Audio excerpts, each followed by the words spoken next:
আসসালামু আলাইকুম দর্শক, আমি উপস্থিত হয়ে গেছি এই জঙ্গলের ভিতরে। তো জঙ্গলের ভিতরে কি জন্য উপস্থিত হচ্ছে আপনাদের কি জানার কৌতূহল হচ্ছে না? অবশ্যই কৌতূহল হচ্ছে। যদি কৌতূহল হয়ে থাকে পুরো ভিডিওটা দেখতে থাকেন, লাস্টে কিন্তু অবশ্যই কিছু আছে যে মূলত আমি জানি যে পাড়ায় পাড়ায় মহিলারা বসে গোল মিটিং করে সুখ দুঃখের কথা বলে, কিন্তু জঙ্গলে আসা যে মনের কথা বলে এটা আমি জানতাম না। হ্যাঁ, তো জঙ্গলের ভিতরে তো মনের কথা, আমি জঙ্গলের ভিতরে মনের কথা দেখতে পেরে কাছে আসছি। আমরা পাহাড়ের মানুষ এই নিয়ে কইরাই খাই, আমরা কি করব তাছাড়া? কিন্তু বাড়ি বিড়া পাঁচ কাঠা করে জমিন।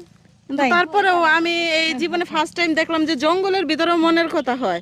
আমি জানতাম যে ঘরে মনের কথা হয়, যে পাড়া প্রতিবেশী একসাথে বসে মনের কথা হয়, কিন্তু জঙ্গলেও যে মনের কথা হয় এটা আমি জানতাম না। তো চাল 250 চাল কিনেই না খাই আমরা। চাল কিনে খান আপনারা?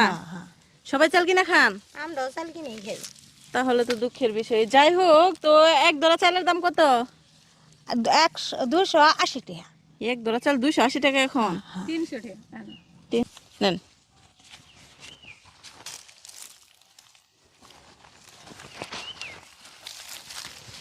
নেন।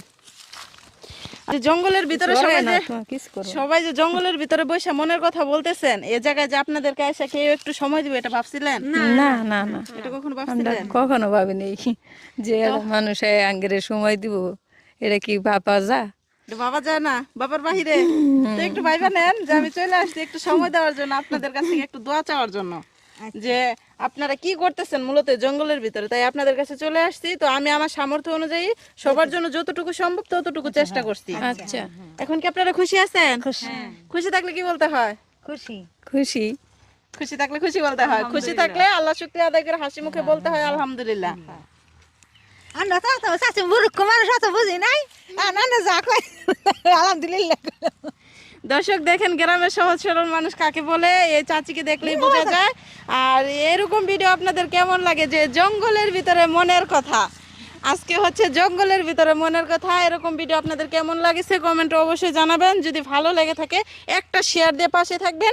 আজকের ভিডিওটা এ পর্যন্ত, আল্লাহ হাফেজ।